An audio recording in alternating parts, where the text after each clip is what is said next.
Hindi kasi nagpaswat si Rob. Dahil miga lang. Okay? Pick your judge. Judge number 3. Judge number 3. Sino nga 3?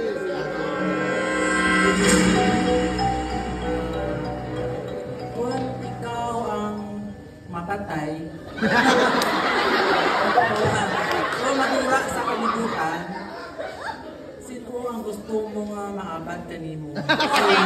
Kamatayan o kung ano mga guardian angel?